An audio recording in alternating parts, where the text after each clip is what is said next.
Bismillahirrahmanirrahim. Alhamdulillah wassalatu wassalamu ala Rasulillah. Asyhadu an la ilaha illallah wa asyhadu anna Muhammadan abduhu wa rasuluh. Allahumma salli wa sallim ala sayyidina Muhammad wa ala ali Muhammad bi'adadi rahmatillah. Allahumma salli wa sallim ala sayyidina Muhammad wa ala ali Muhammad bi'adadi man shalla alaihi. اللهم افتح علينا حكمتك وانشر علينا من خزائن رحمتك يا أرحم الراحمين ارحمنا. اللهم رب اشرح لي صدري ويسر لي أمري واحلل عقدة من لساني يفقهوا قولي رب زدني علما وارزقنا فهما والحمد لله رب العالمين. Murid yang dirahmati Allah Subhanahu wa taala, alhamdulillah, bersyukur kepada Allah Subhanahu wa taala diteruskan perkongsian penerangan pada hari ini Khamis 24 Muharram 1443 Hijrah bersamaan dengan 2 September 2021 Masihi. Objektif pengajaran ialah tiap-tiap murid dapat mengenal pasti tiap-tiap perkara dan tiap-tiap murid dapat memahami maksud tiap-tiap perkara. Dengan aktiviti perkongsian dapatan murid melalui perkongsian penerangan guru dan juga dapatan melalui perkongsian soal jawab secara bertulis ataupun tugasan bertulis. Murid yang dirahmati Allah Subhanahu wa taala, perkongsian penerangan pada pelajaran Rasul pilihan iaitu Nabi Musa alaihissalam. Nabi Musa alaihissalam adalah Nabi yang ke-14 daripada jumlah 25 jumlah Rasul yang tersebut ataupun yang tercatat dalam Al-Quran.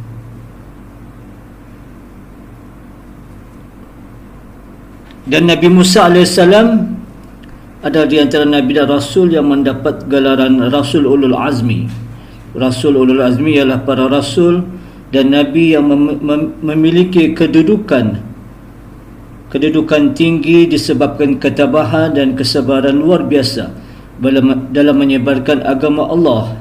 Nabi Musa juga mendapat gelaran Kalimullah kerana Nabi Musa pernah berbicara langsung dengan Allah Subhanahu wa taala. Nabi Musa AS diputerakan di Mesir semasa zaman pemerintahan Fir'aun. Itulah antara kisah ringkas berkenaan kepribadian Nabi pilihan iaitu Nabi Musa AS. Dia teruskan perkongsian penerangan pada perkara ataupun kejadian mukjizat Nabi Musa AS. Maksud mukjizat murid yang dirahmati Allah ialah perkara ataupun kejadian luar biasa yang digunakan oleh Allah Subhanahu wa taala kepada seorang rasul sebagai bukti kerasulannya.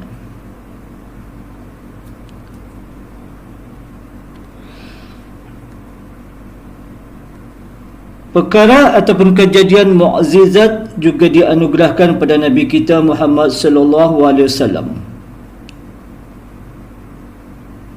Seperti kejadian bulan terbelah dua, kejadian Isra' dan Mi'raj, dan mukjizat terbesar adalah diturunkan Al-Quran kepada Nabi kita Muhammad sallallahu alaihi wasallam. Murid yang dirahmati Allah Subhanahu wa taala, kejadian ataupun perkara mukjizat yang dianugerahkan oleh Allah Subhanahu wa taala pada Nabi Musa alaihi salam ada banyak. Yang akan dikongsikan penerangan ialah kejadian tungkat Nabi Musa berubah menjadi seekor ular, dan juga kejadian ataupun perkara mukjizat Laut Merah terbelah dua. Inilah di antara mukjizat yang dianugerahkan oleh Allah Subhanahu wa taala kepada Nabi Musa alaihissalam, iaitu tungkat berubah menjadi seekor ular, dan mukjizat seterusnya lah Laut Merah terbelah dua. Diteruskan perkongsian penerangan pada kejadian mukjizat Nabi Musa AS di tungkat Nabi Musa AS berubah menjadi seekor ular. Kejadiannya berlaku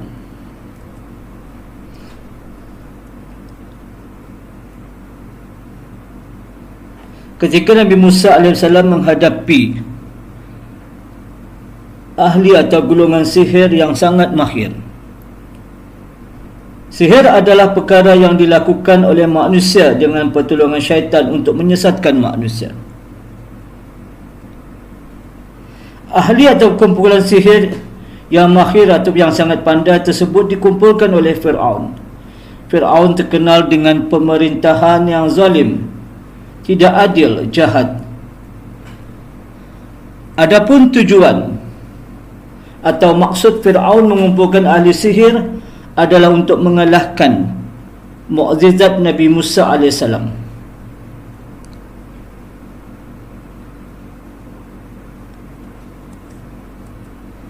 Nabi Musa AS mengarahkan ataupun menyuruh kumpulan ahli sihir yang dikatakan mahir atas usaha Fir'aun untuk melemparkan tali-tali dan tongkat-tongkat mereka dengan kepandaian tipu helah sihir mereka,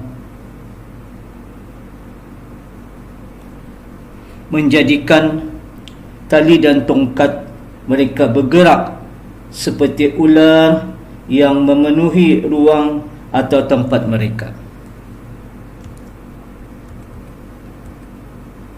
Lalu Nabi Musa AS melemparkan tungkat baginda. Tungkat baginda Nabi Musa AS bertukar menjadi seekor ular yang sangat besar, sehingga menelan semua ular ahli sihir.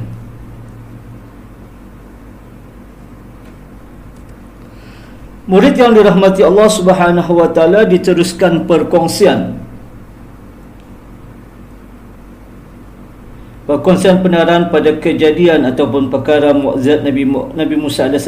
Seterusnya adalah kejadian Laut Merah terbelah dua.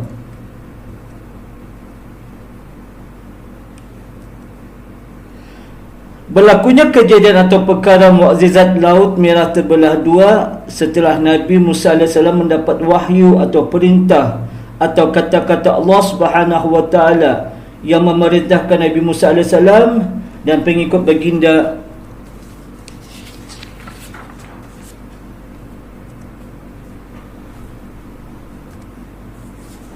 melarikan diri,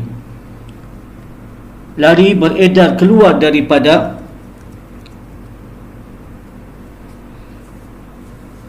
Mesir menuju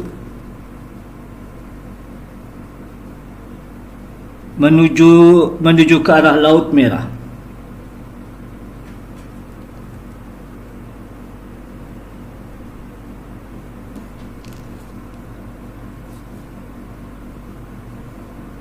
Perintah Allah Subhanahu wa taala dan pengikut baginda Nabi Musa AS adalah disebabkan Nabi Musa AS dan pengikut Nabi Musa AS dikejar oleh Fir'aun dan tentera Fir'aun.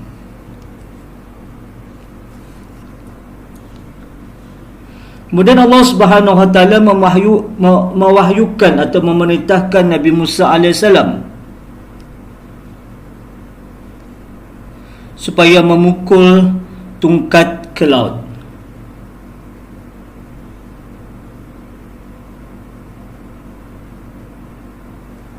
Dengan izin Allah Subhanahu wa taala terbelahlah lautan.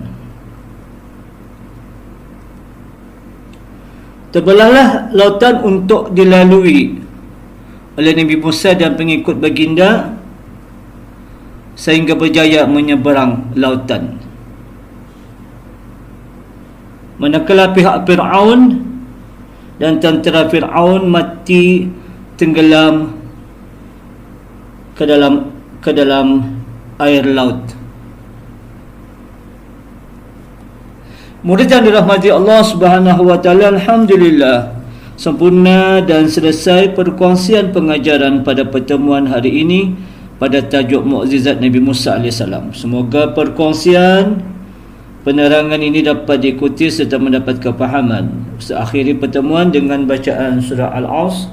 Bismillahirrahmanirrahim. Wal 'asr innal insana lafi khusr illa allazina amanu wa 'amilus solihati wa tawassaw bil haqq wa tawassaw bis sabr. Shadaqallahul azim. Wabillahi taufiq wal hidayah. Wassalamualaikum warahmatullahi wabarakatuh.